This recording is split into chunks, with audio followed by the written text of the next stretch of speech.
Fancy a quick history lesson? How about the story of Arminius, the Germanic warrior turned Roman soldier? Born around 18 BC, Arminius was a prince of the Cherusci tribe in Germania. As a young lad, he was taken to Rome as a hostage, a common Roman tactic to secure loyalty. In Rome, Arminius was groomed into a fine Roman citizen and soldier, even earning the prestigious rank of equestrian. He served Rome with distinction, gaining military experience and insider knowledge. But here's the twist. Arminius never forgot his roots. When he returned to Germania, he used his Roman training against them. His most famous feat? The Battle of the Teutoburg Forest in 9 AD, where his clever tactics annihilated 3 Roman legions. Arminius' story is a fascinating blend of loyalty, betrayal and strategy. So next time you think of Roman history, remember Arminius, the Roman soldier who became a Germanic legend. If your idea of strategy is a round of chess, you're in for a treat. Let's unravel Arminius' masterstroke against Rome. Arminius, a chieftain of the Germanic tribes, was once an ally of Rome, but he had other ideas. In 9 AD, he orchestrated a devious plan to ambush 3 Roman legions. Lured into the dense Teutoburg forest, the Romans found themselves in a trap. Narrow paths, thick woods, and relentless attacks from all sides. It was chaos. Arminius knew the terrain like the back of his hand, while the Romans were disoriented and vulnerable. Over 3 days, the mighty legions were decimated. This defeat halted Roman expansion into Germania. Arminius' clever tactics and deep knowledge of the land turned him into a hero for the Germanic people and a nightmare for Rome. So next time you hear about Rome's invincibility, remember Arminius, the man who outfoxed an empire.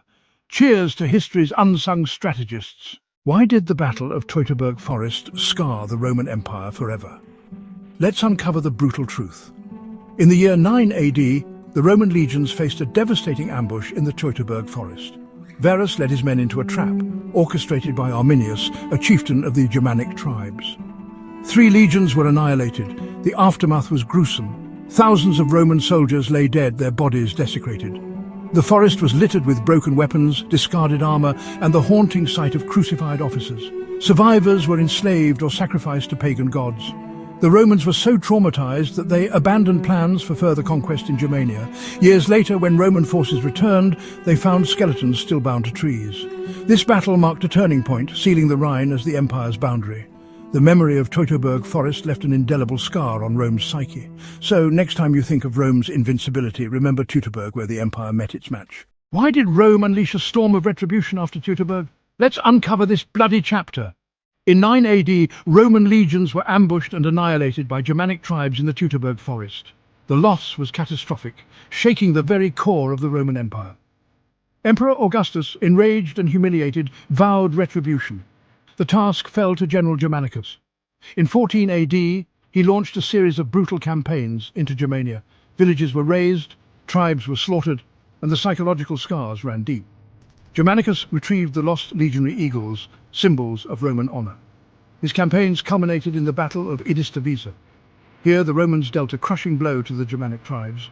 Although the Roman grip never fully extended over Germania again, the retribution was swift and severe. Rome's message was clear: betrayal would not go unpunished. That, my friends, is the tale of Rome's fierce vengeance after the Teutoburg forest disaster. History so often is written in blood. Ever wondered how a bunch of trees outsmarted the Roman Empire? After the catastrophic Battle of Teutoburg Forest in 9 AD, where 3 Roman legions were ambushed and annihilated by Germanic tribes led by Arminius, Rome was in a right state. Emperor Augustus, shattered and muttering Quintilius Varus, "Give me back my legions," knew they had to respond. The Romans regrouped and pursued Arminius with ferocious tenacity. Germanicus, the Roman general, led several punitive expeditions into Germania. Despite their best efforts, the dense forests and cunning guerrilla tactics of Arminius' forces made it nearly impossible for Rome to reclaim their lost honor. Though the Romans inflicted some defeats upon the Germanic tribes, they never truly caught Arminius. He remained a thorn in Rome's side, a symbol of resistance and defiance. So, next time you walk through a forest, remember it might have been the scene of one of history's greatest cat-and-mouse games. If you're a history buff, then you need to hear this. Arminius, the legendary Germanic warrior who halted Rome's expansion. But did you know his family paid the ultimate price? Captured by the Romans, his wife Thusnelda and their son Thumelicus were taken as trophies. Imagine the heartbreak. They were paraded in Rome, a spectacle of Roman victory. Thusnelda, a queen in her own right, was imprisoned.